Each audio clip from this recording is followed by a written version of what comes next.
this is Anthony Effinger, host of the Think Neuro podcast from the Pacific Neuroscience Institute. And today we have a very special episode for you. We're talking with Dr. Dan Kelly, a neurosurgeon and one of the founders at PNI, and Françoise Borzat, psychotherapist, expert on psychedelic compounds, and author of Consciousness Medicine, in which she describes her 35 years of work with the Mazatec people of Mexico. They have a long tradition of using psilocybin mushrooms to heal, broaden, and deepen their consciousness. Dr. Kelly and Ms. Borzat are collaborating at PNI's new Treatment and Research in Psychedelics program, and they're going to tell us about their work. Thank you for joining us. Let's start by asking both of you how you became interested in psychedelics and their therapeutic benefits. And let's start with you, Françoise. I became interested in psychedelic because I had the opportunity to participate in some ceremonies and some work, including various psychedelics. When I first came to this country in 1983, shortly after I arrived here. And those experiences were deeply transformative for me, for very high level trauma that I was suffering, as well as anxiety and some difficult pieces of my childhood. I found this very, very efficient, very transformative, and I became very interested in the field.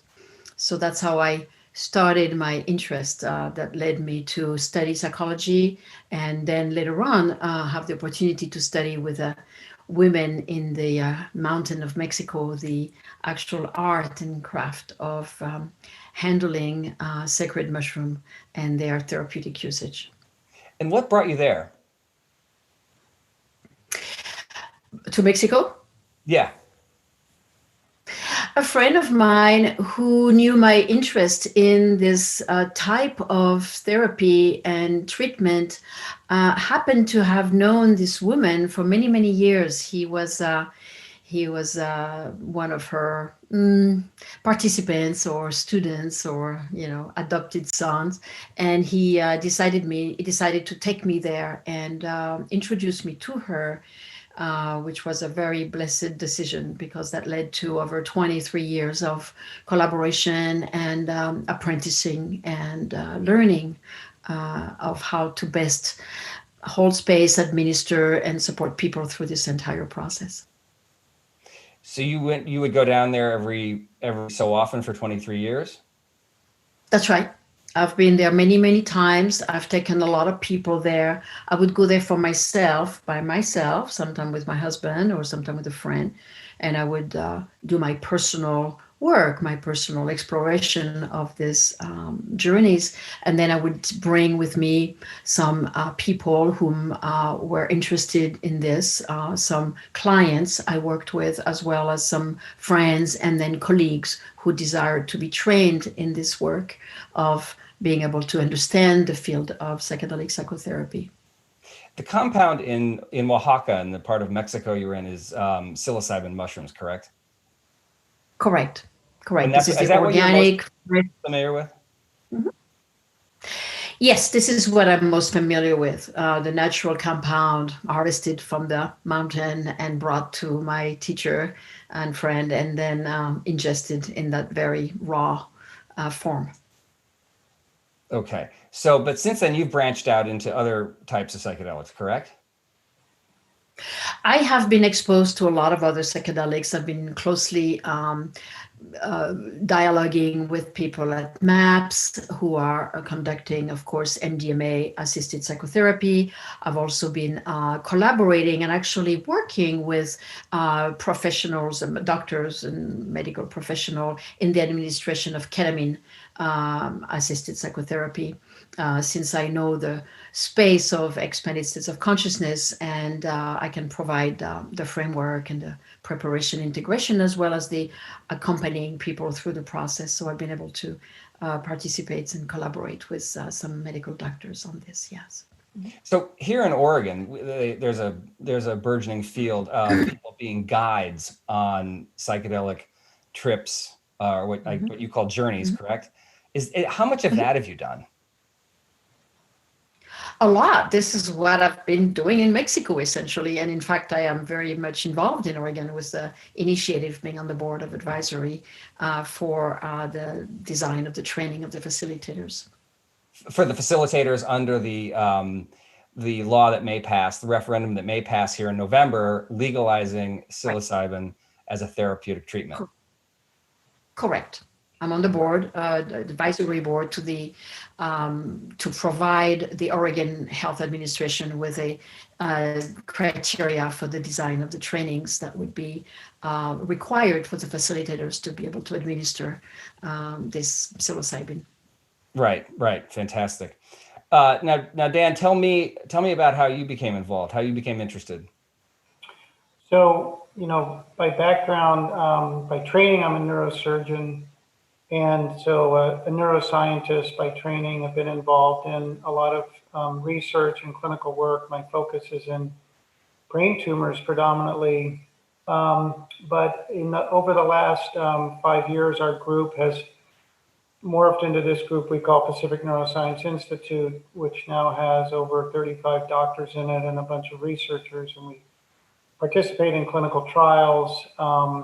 And we have several centers of excellence, which include our brain tumor and pituitary centers, facial pain, hydrocephalus, stroke center, movement disorders.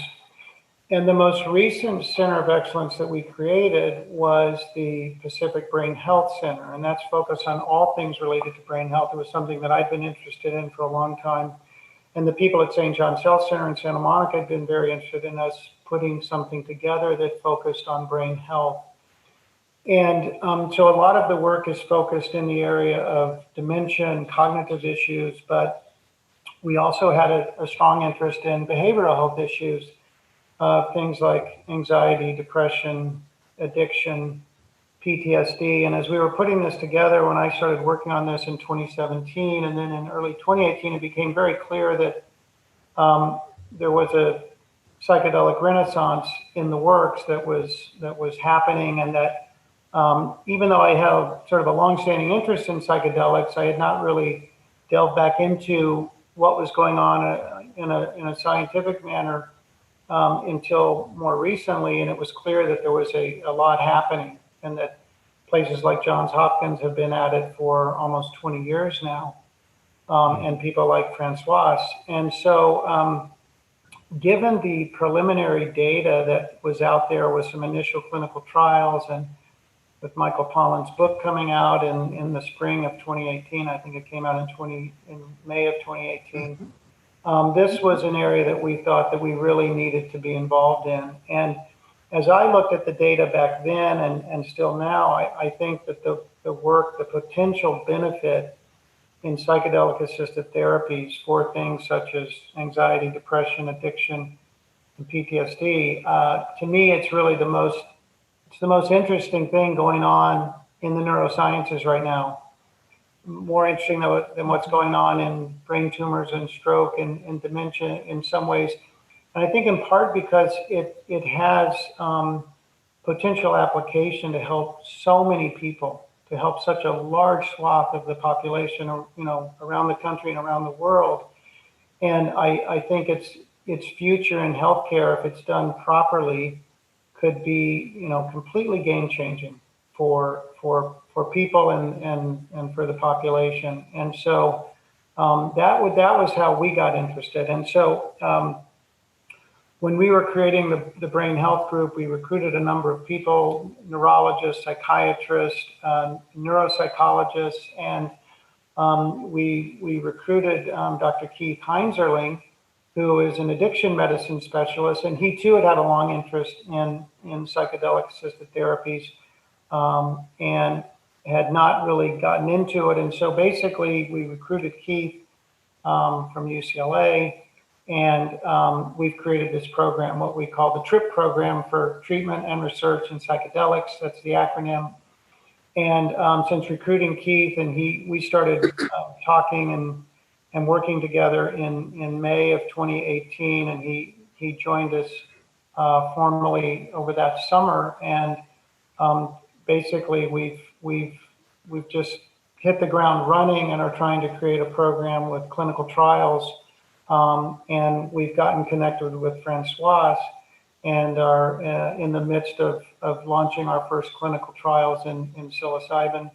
And Keith has already been doing this with ketamine-assisted therapy, which Francois alluded to, and which is legal now. And of course, psilocybin is still a Schedule I drug and can only be used in a controlled clinical setting at this point.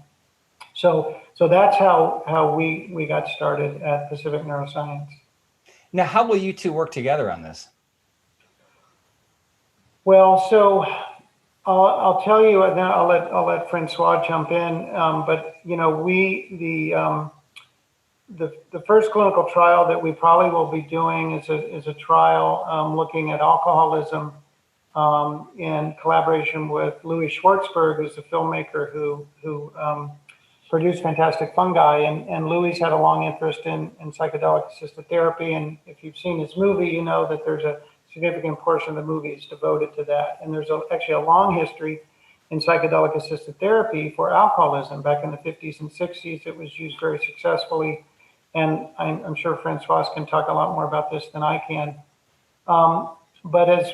We also are a backup site with a group called USONA, which Francois is also familiar with, USONA Institute, for a depression trial for patients with major depression disorder. And we're hoping to be involved in that eventually. But we got connected with Francoise because of her interest in grief. And she's dealt with a lot of people, different types of grief.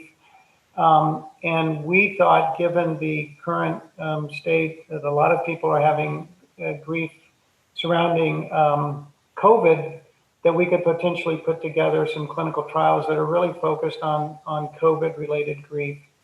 And so that's our collaboration, and we've been working on that little by little and hope to have some clinical trials going in the next few months.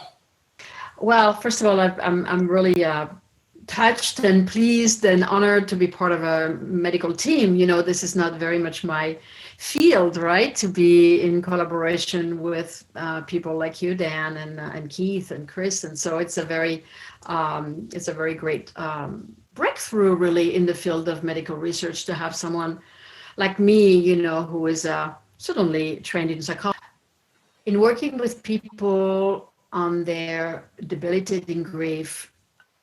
In Mexico, I have seen over and over again the incredible healing and alleviating and transmuting. I don't know what to call it, because we don't really know what happens in the moment of a experience with psilocybin, but the result of this shedding or unburdening this grief is tangible, and people come out of these experiences really transformed, really talking about their grief in a very different way, like they have connected with the person they've lost, or they've made a pledge on having a full life full of vitality, that was the way they would honor the person who had passed, in a way, to live a full life and not just to grieve and be burdened and crippled for years. And so there is a change of mood, there's a change of vision of life, of considering even the person who has died as eternally present, in a way, regardless of their religious belief, but, you know, eternally present and around them, and then they can move on, and they can really move on. And it's been, I have observed that year after year after year after year.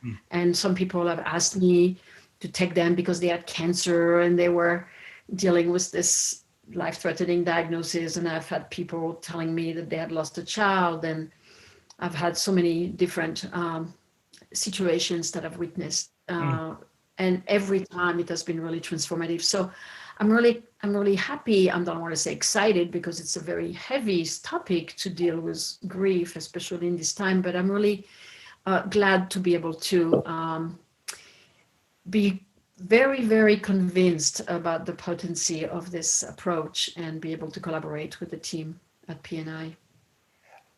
When we did a podcast with Dr. Henzerling, he talked about how psychedelics and a psychedelic trip or journey can knock you out of the rut that say you're in. Is that what's happening in your mind? And can we talk about what is actually happening there to do that? You know, well, it's a very complex process, and it takes you out of a rut, but the way you get out of the rut is very complex. So some people have very difficult experience in which they've come from their addiction, for example, and the pain it has created around them, which is not a happy experience necessarily. Some people connect with their vitality and joy of life that they had as a child, and so they sort of rekindle their wellness that way. Some people, like I said, connect with the deceased person. So getting out of the rut is true, but it can take many different forms. People who are depressed can feel definitely revived and revitalized. People who are very anxious can feel more calm and more serene and more supported by the love that surrounds them, or even the love within themselves, right? This sort of a divine presence within, however people consider the divine, of course. And so there is a sense of connectedness with nature and a sense of connection with ancestors or loved ones who have been part of their lives. So the getting out of the rut is true. What the rut could be grief or addiction or depression or anxiety or all kinds of other human afflictions. But yeah, definitely it transformed that place of debilitated condition into a more circulated, revitalized posture in life. Yes. I'm tempted to ask Dr. Kelly, I think I'm a bit of a reductivist here, but is it worth asking what the biochemistry behind this is, or is it just the experience and that's enough? Well, I mean, on the biochemical level, we know that the classic psychedelics like psilocybin and LSD work on the serotonin system. They're serotonin agonists. And this idea of being in a rut or being stuck, as Francois likes to refer to in her book, Consciousness Medicine, I think is a great term. It's thought that drugs like psilocybin and LSD act predominantly on an area called the default mode network, which is really what allows you to have an ego and allows you to worry about the future and fret about the past. And the psilocybin or LSD allow all of these parts of your brain that don't normally communicate together. You're kind of locked into this default mode network for those walls to come down. And it is somewhat of a simplistic description, but there is some functional MRI evidence that this is actually what's happening, that by allowing these different neural networks to communicate with each other, which normally don't communicate with each other, people have these epiphanies, these breakthroughs where they look at things in a different way, whether it's grief, whether it's their addiction to cigarettes, whether it's their depression about, they failed at a job or some other thing. It gives them a fresh perspective. And I think what's the most amazing thing, and I think why the people that are really interested in psychedelic assisted therapies, is that in many instances with one or two guided trips in the proper setting, with the proper framework, the proper prep, and the integration afterward, that people have these sustained changes in their outlook on life, and they're better in just many ways. And they function better, they sleep better, they enjoy music more, food more, sex more. They're transformed. Now, it doesn't happen with everyone. It doesn't, it's not necessarily that easy. I think what Francois will attest to is that, these are people, I mean, all of us dealing with, really tough life issues, but what psychedelics can do is really amazing. I think this is what is so, truly mind-blowing about it, that they can have this potent force on someone's life in a lasting fashion. And so, we think it works on the default mode network but that's one of the areas that I'm particularly interested in. Our group, KEEP, and our whole group is very interested in, on what is the sort of neurologic, neuroanatomical, hormonal substrate of how these, compounds work and why do they last for so long. So it's just a fascinating field. One thing you said, serotonin agonist, that means a compound that works against serotonin? No, it works for. It mimics what for. serotonin does. It really predominantly, it's the 5-HT2 receptors. And it's a certain area of the serotonin, a certain subtype. There's many subtypes of serotonin receptors. So it sort of enhances what serotonin is doing in the serotonin system. And I think one of the other really important things to mention about these drugs in particular, particularly LSD and psilocybin, is that they have virtually no addictive potential whatsoever. And also you can't really overdose on them. People can do crazy things on them if they're not supervised, which obviously we're not advocating for, but you can't really overdose on them in like you can with, narcotics. You can die from a narcotic overdose. You can't really do that with psilocybin.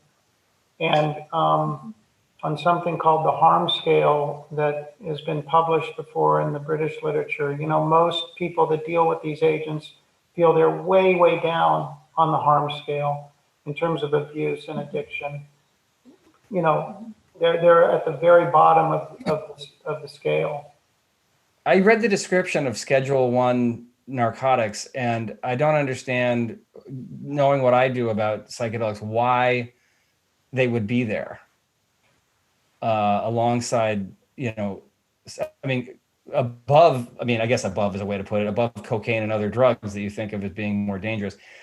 Is it worth talking about the history of how psychedelics ended up there?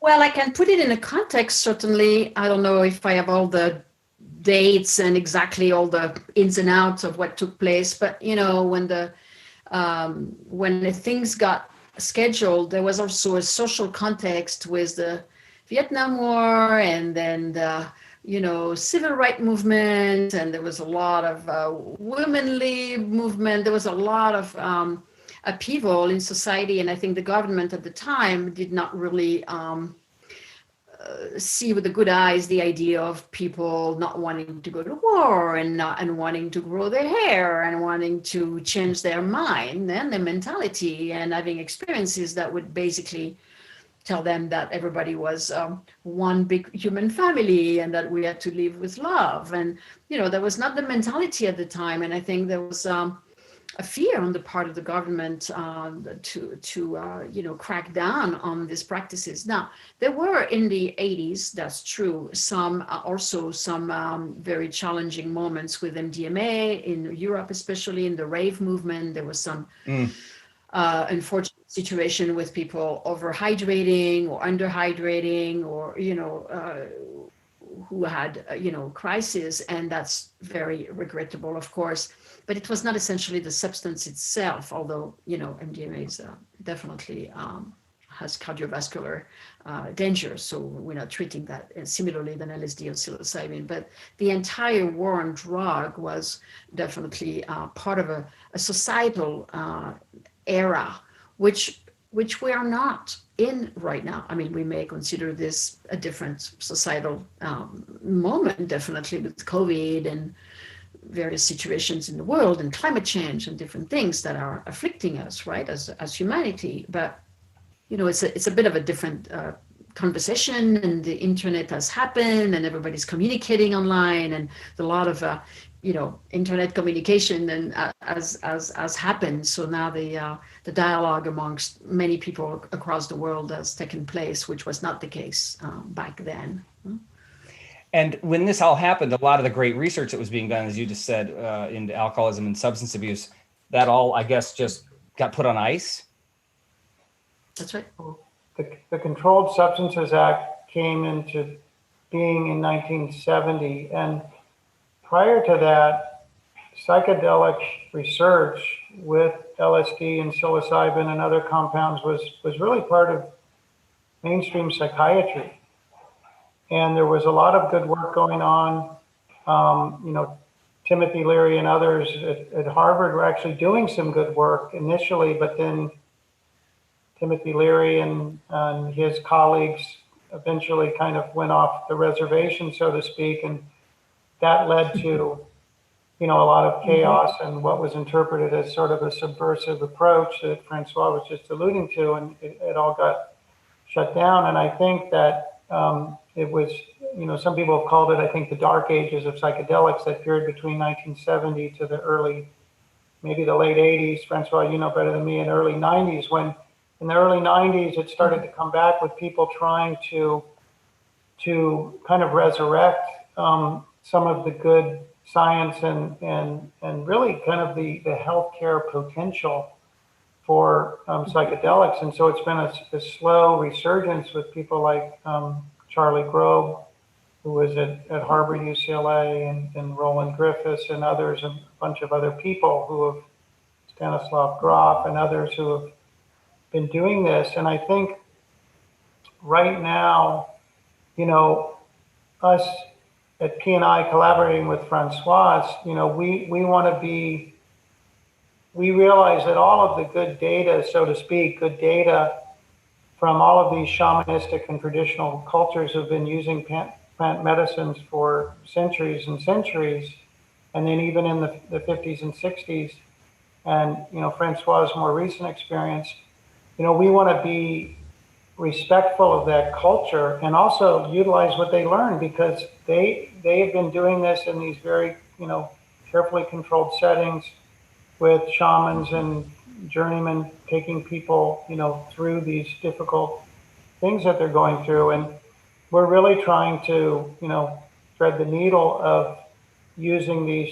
traditional approaches while satisfying the incredible scrutiny of the FDA and the DEA and the clinical trial formats that we have to do now for any sort of clinical trial that ultimately gets a drug approved. So it's sort of like starting over, but there was a lot of good data on this in the 50s and 60s, but it's, as Francois said, it's a much different world now.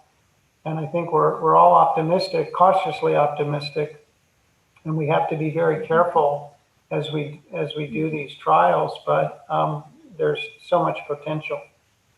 Francois, how are you preserving some of the shamanistic and real ritualistic traditions in your work with P&I and in your work consulting here in Oregon?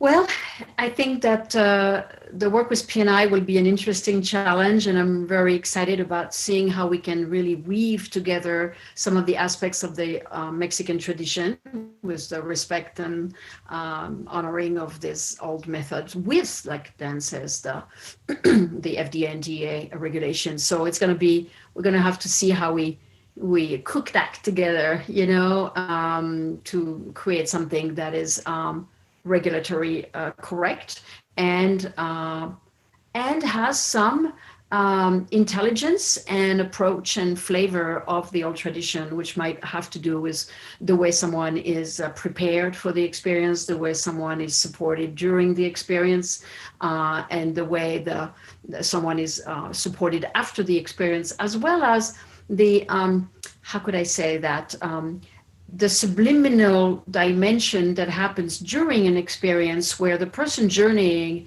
really feels what expertise the guide has and what experiences the guide has. It's a very invisible ingredients in this research, right? Or in those approaches where if someone is new at this, very well good-willed, but new, the participant can go as far as the guide has been. So there is this very, very subtle and yet totally potent aspect of the journey itself that is impacted, not in a bad way, but like supported. And so the person can essentially have a deeper healing because they go deeper inside themselves, because the place is deeper, because the guide has been deeper inside themselves. So there is that dimension that I'm really hoping to contribute and bring into the regulatory aspects of that. In Oregon, it's a little different in a sense that Oregon is not regulated by the FDA and the DEA in the same way.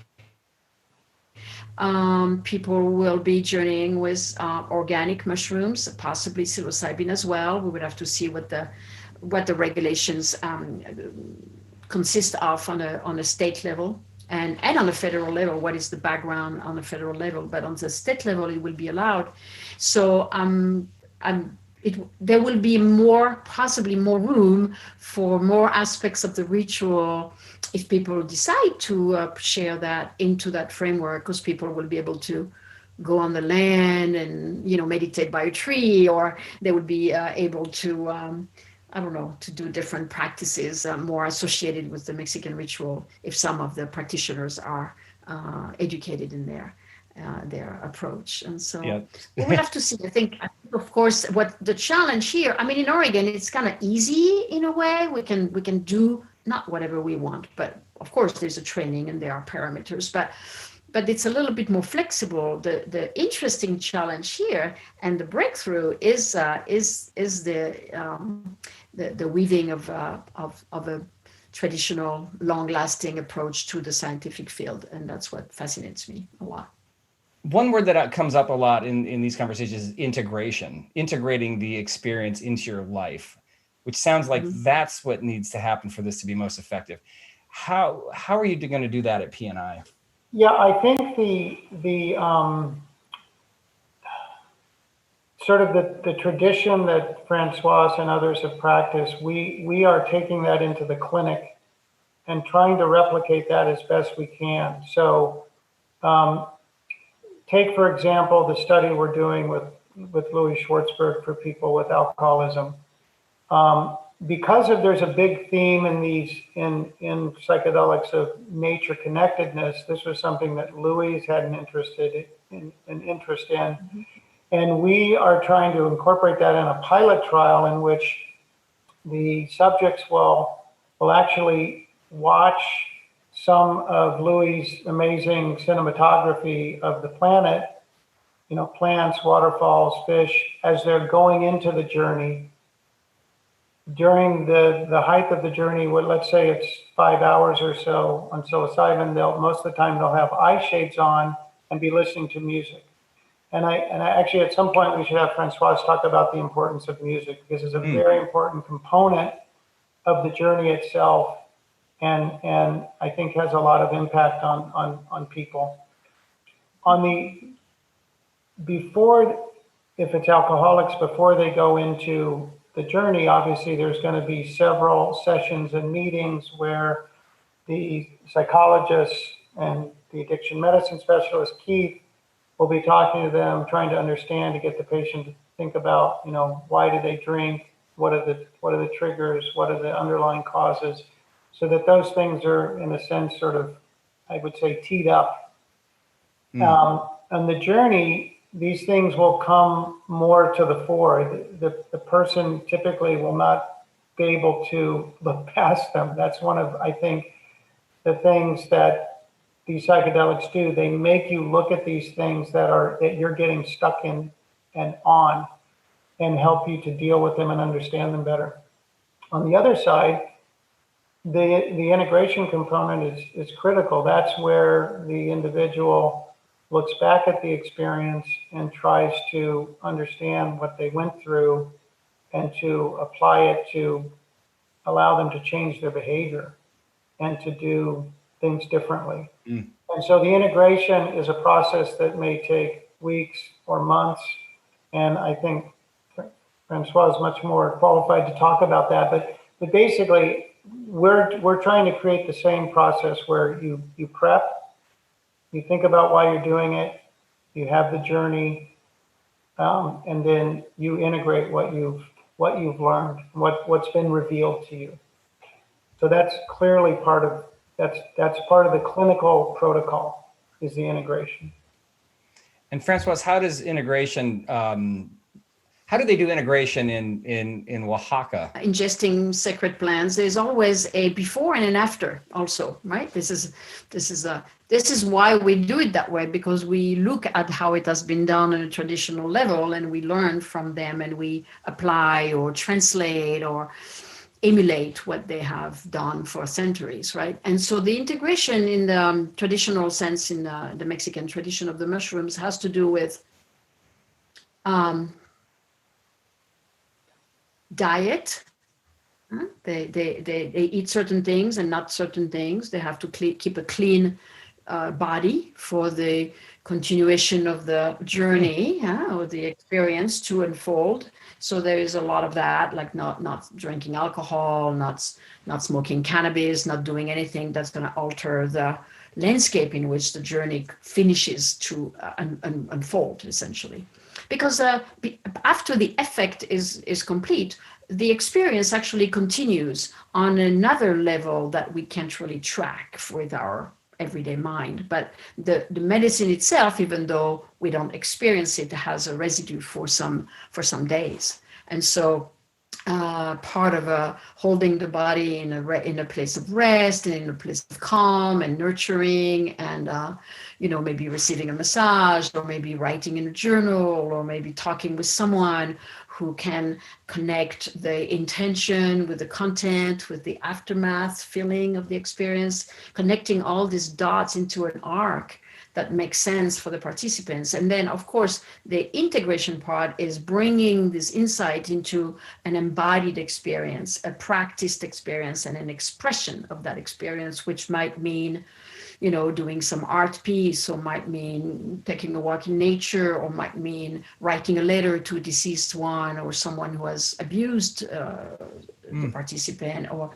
it might mean connecting with a family member that hasn't been connected with for a while. It might mean starting a new physical activity or a new diet, or so those pieces of new life practices are part of the integration, are part of what this transformation really looks like in everyday life. And that's really important, to not let the experience of the trip and even just the narrative afterwards to fade, because habits are strong in our system. We are wired to habits. And so we want to make sure that the follow-up is really sustained and supported and carried through. And that's a piece of creative, it's a kind of a craft. It's an art to do integration in a proper way, but that's my hope, to be able to support that and share that with the other facilitators, so we would really understand that together and support the people best. In the Mexican tradition, how often are people taking journeys with mushrooms? It depends. Some people, generally they take a journey, they do a ceremony, as they call it, because for them it's a sacrament and it's a very special, respected, sacred thing.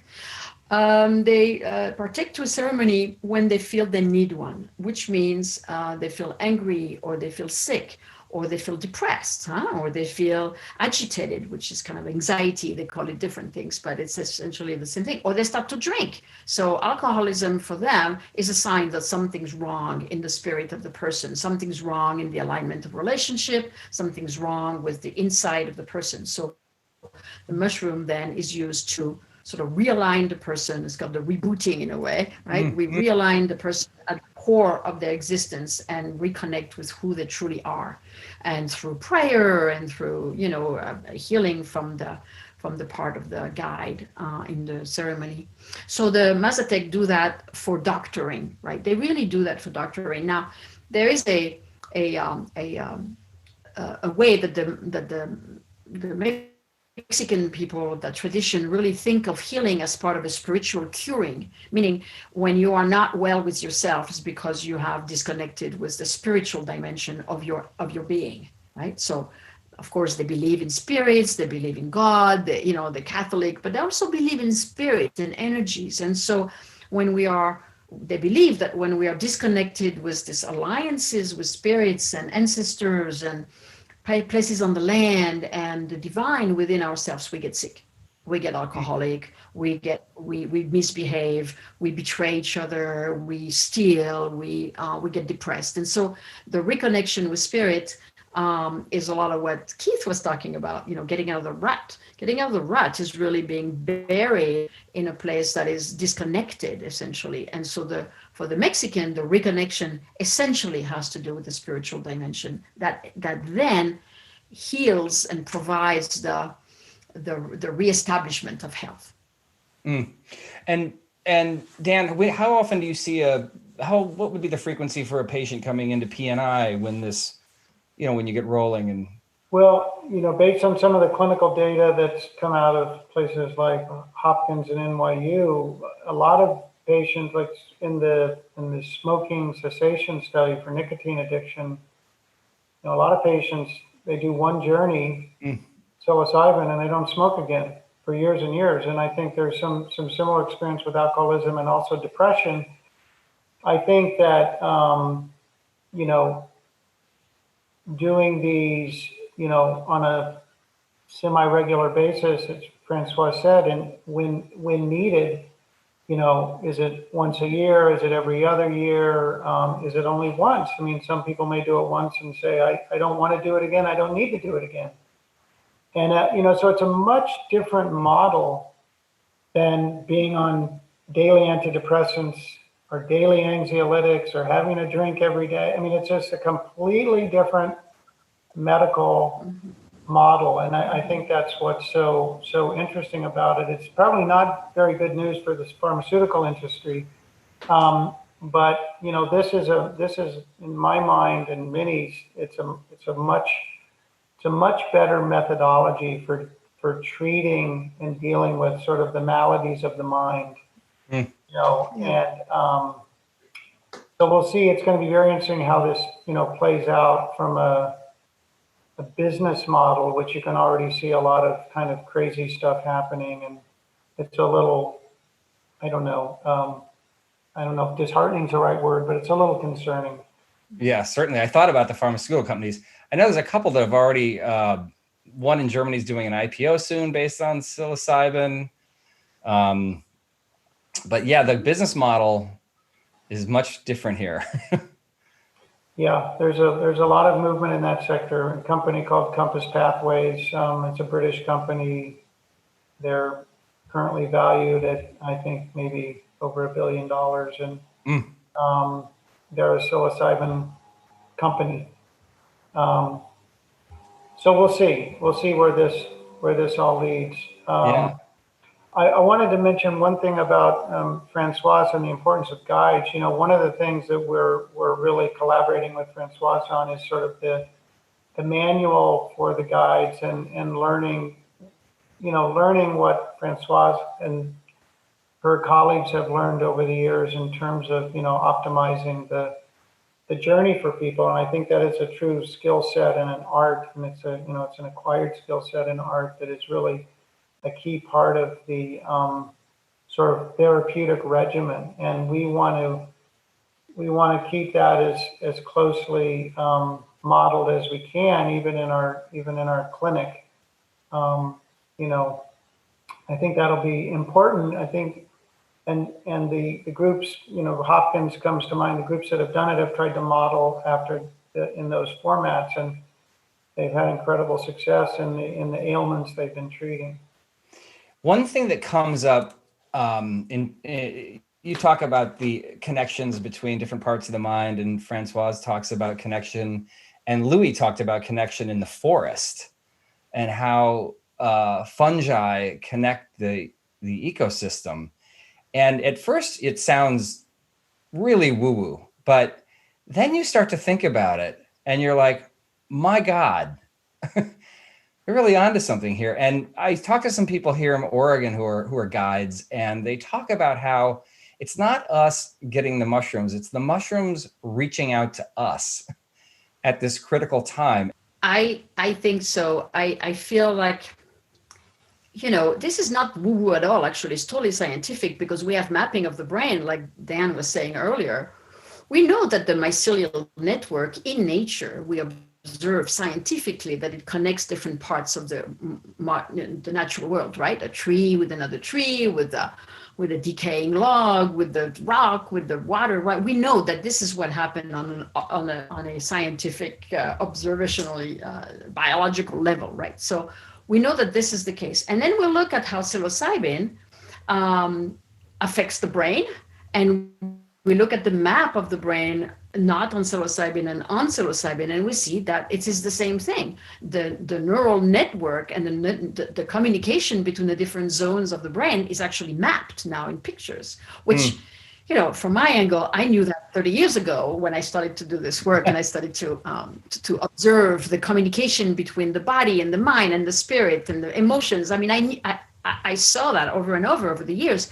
But now there's a map of the brain to prove it. So this is good, we're making progress in demonstrating, the evidence. But so this is the same system. The mycelial network in nature, or the mycelial network in our brain connecting the different zones, is exactly the same principle of exacerbating and optimizing and maximizing communication between different parts of a system. This is exactly the same thing.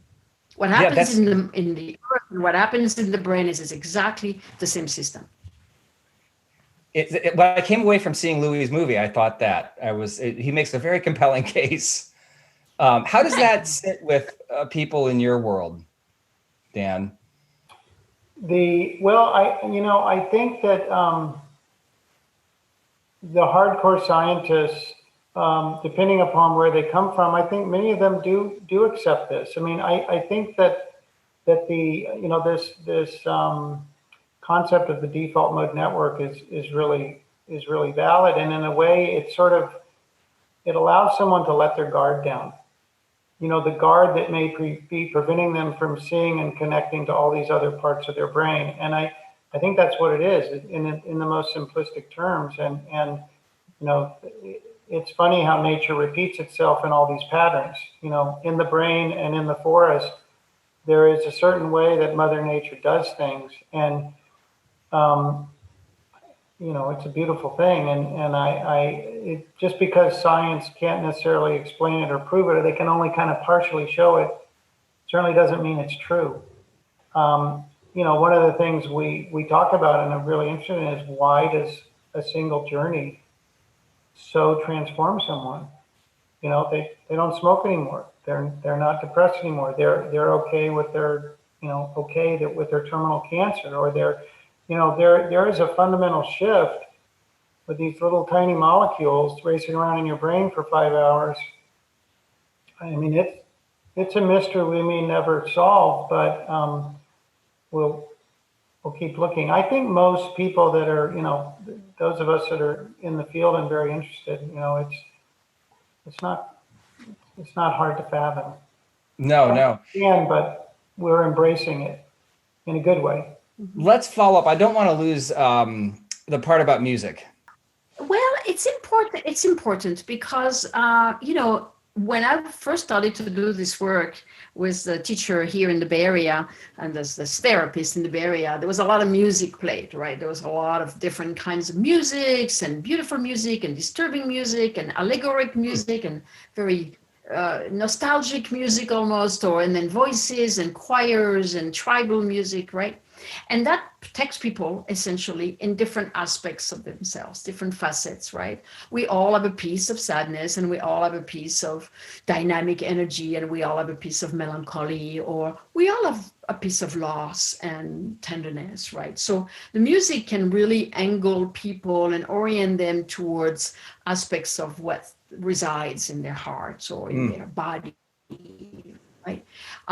In the Basotec tradition is slightly different, because the healer there, the guide of the ceremony, sings and prays the entire time for 5 hours. So there is a different rhythm to the different sound to what is offered for the participants. But the presence of a support through music, through the melody, is essential, because that's how someone is being guided and somewhat supported, like a container. It's like putting the baby into a cradle. You can just not leave someone so vulnerable without constantly making the person feel like there is someone containing intentionally their process. Because it's a very vulnerable process to have the default network not in charge. You feel very much in the throe of your deeper layer of your unconscious, which is where addiction resides, or where trauma resides, or where grief resides, and it's very buried, right? That's why we need to open those layers to alleviate the burden of this affliction. And so the music represents the cradle in which the whole process is held. So it's very, very important to have a musical presence, a presence that the person who does the journey can lean on and get some from. Yeah. I like how you said that about music angling a person in an experience, because that happens in your everyday life. I notice if you put on, music can change your mood in a second. You may think you're in the blackest place ever, and you put on the right music and you feel better. Do you plan to, it sounds like you plan to incorporate music into what you're going to be doing at PNI. Absolutely. Oh yeah, it's part of the individuals will have, headphones on and eye shades, and they go into that inner place, and the guides will be nearby. And I think an important thing to think about is sort of the safety. This is going off a little different direction, but the safety is so important. And I think the music helps center people, but also it can take them to, and sometimes a deep, dark place where they could, if they were off by themselves, it could be this sort of quintessential bad trip. And I think it's important to, most of the people that have been doing this for a long time think that there's really, very rarely is there something that's truly a bad trip. That on the other side of it, if you have a seasoned guide with you who helps you get through that dark period, and then on the other side, on the integration side, even though it was bad and unpleasant at the moment, it ultimately had a good outcome because you had a breakthrough. You have a new perspective. Yeah, I was going to bring that up. I heard you, Francoise, talk with Sam Harris, and you two talked about bad trips for a long while. And you sound, and I'll let you tell this yourself, but you sound closer to Dan's perspective on this. Is that right?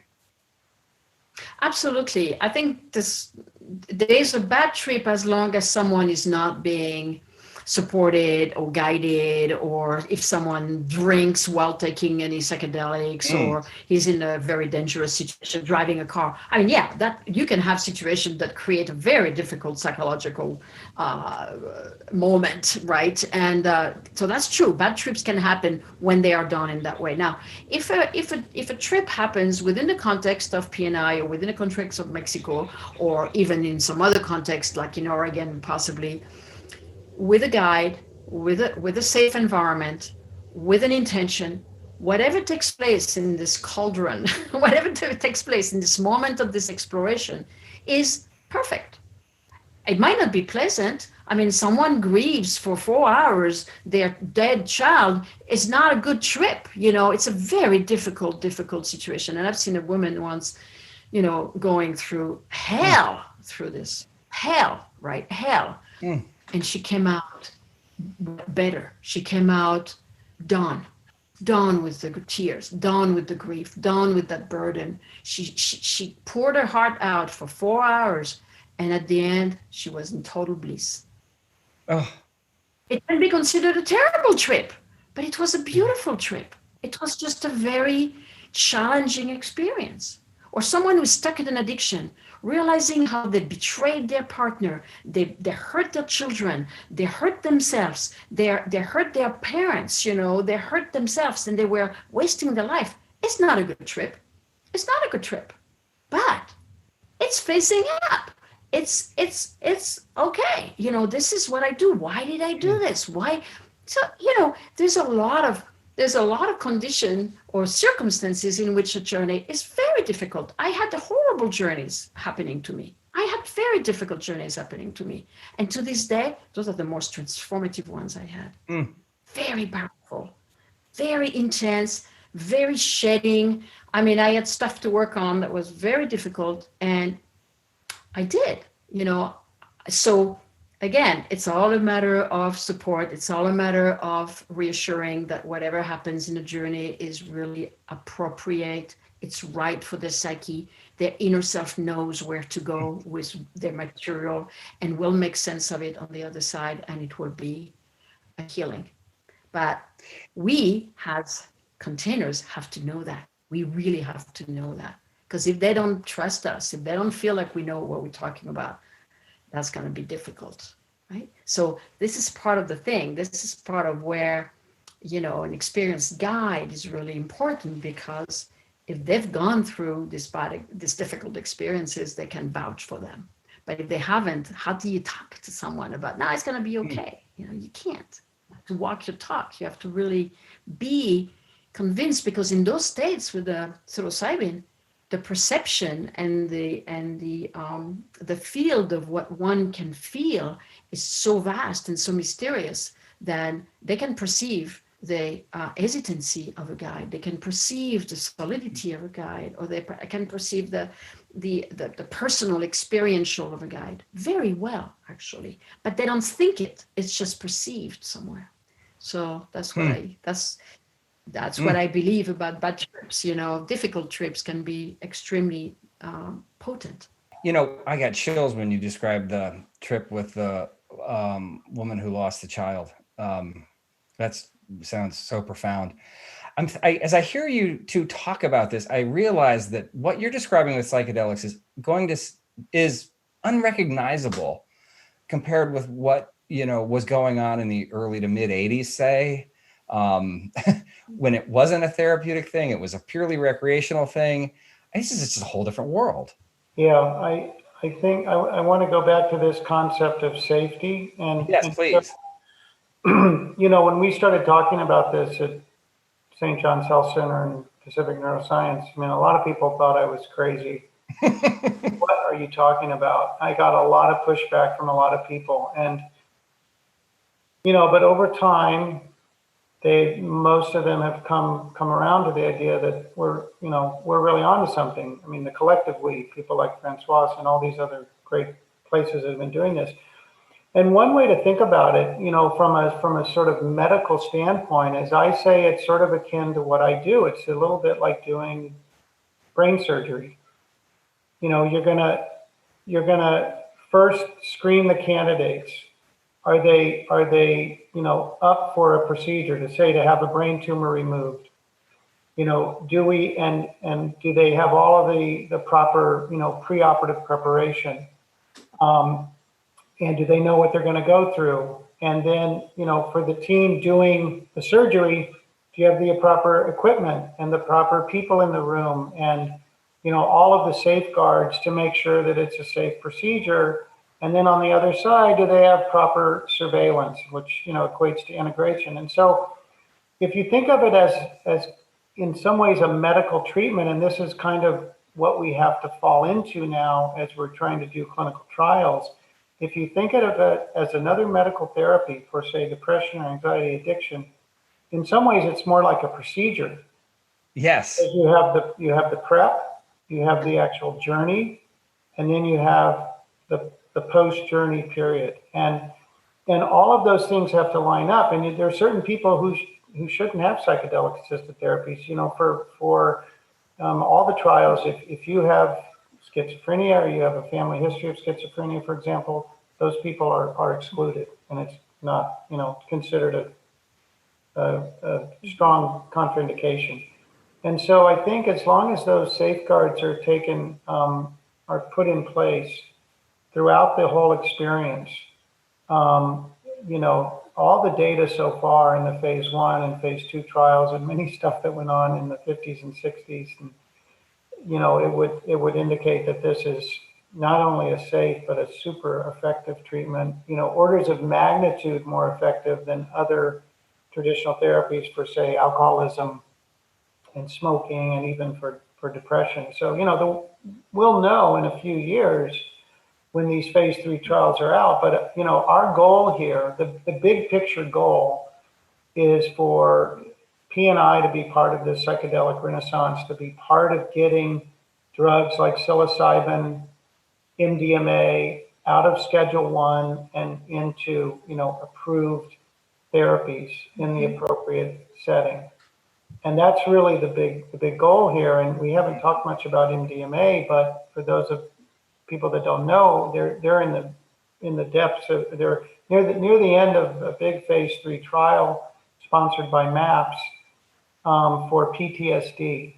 And the initial phase 2 data was really impressive. 70+% of patients after their 3 or so, I think it's 3 sessions of MDMA. It's a little different model than psilocybin, but they no longer meet the criteria for having PTSD.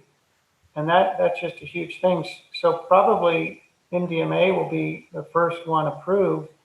It's possible that psilocybin would be in a few years when the phase 3 trials get going. But that's what we want to be. What we plan with Francoise and Chris Adrian, who's a colleague of hers, who's a pediatrician here in Los Angeles, and Keith and Francoise have been very involved in planning this, but basically three different components related to COVID and grief. One is frontline caregivers who have been dealing with, taking care of patients with COVID, who have maybe grief over losing people and have some sort of almost PTSD from living that experience.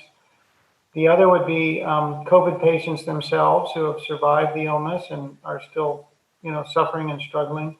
And then the third would be someone who's lost someone to COVID and is grieving from the loss of, a parent or a sibling or, God forbid, a child or a close friend. And so those are sort of the 3 areas we hope to be able to address in those trials. I think it's really important that as we deal with grief and as we deal with loss, that the approach, however, we want to, do a study, we want to be very aware of the sensitivity of the subject, right? The topic is very sensitive, and we need to approach that with very psychological skill and really good bedside manners for the people to be treated with sensitivity and care. Because sometimes, when we do a scientific research, we can be, very efficient. And so we will have to, it'll be great to discuss that and to really be weaving that sensitivity, of course, that Dan, I know wants, of course, in part of the approach we apply to the people. And the way you talk about it as a procedure instead of, a medication that you take every day is really interesting. I had not thought about that. But it is it's preparation, it's the action, it's the integration, and it matches. Well, the successive surgery is really about, first of all, if you're the surgeon, you have to have, for things to go really well, and there's tons of data on this, you have to have experience, you have to have attention to detail, and you have to have the right patient. And you've got to have all the right support and all the right equipment. And if your microscope or your endoscope breaks in the middle of the procedure, you're not going to be able to see what you're doing. I mean, so there's all these details that have to work, that have to come together for every single procedure for it to come off smoothly and avoid complications. And I think we have to kind of think about psychedelic assisted therapies in that way. It is a procedure on the mind. Yes. In a way. So, and seems to be an effective one for a lot of things. Yeah, I got to say, after talking with you two, I can't imagine doing this without a guide. It seems absurd almost, or without the integration that you need. Well, I feel that, one could certainly, take a little mushroom, go to the woods, sit by a tree, contemplate nature, and have hopefully a positive experience, which we never know, because even on a very light dose, things can happen and emotions flare up, or situations can be made more conscious. So, but, to go back to what you said, Dan, it really makes me feel that, the guide is like the surgeon, right? The guide has to have so much skills to navigate this very mysterious territory of the human psyche and the intuitive field and what we can't see but we have to perceive. And it's a very it's really an art. It's a science, but an art, just like medicine is an art, right? When you do a brain surgery, I'm sure it's an art form, right? You have your tools, and for me, I have my tools of experience. So I have my tools of the read of the space, or my impression of what happens in someone, or how do I support that, or how do I remove myself energetically. It's very, very subtle, but it's very potent. So it's brain surgeons have many years of studying to know what they're doing, and guides should have the same thing, because it's a very powerful modality. To handle psychedelic is like handling a scalpel on a brain, It's a very powerful tool. Yes. You're a surgeon of the psyche and the soul. Absolutely. And it's all invisible, so it's not exactly easy, to operate on something that you don't touch. It's hard to sell, hard to convince that it is a fine science. Exactly. Well, Dan and Francoise, I can't thank you enough. This has been delightful and informative. I hope we get to do it again after Trip is up and running for a little while.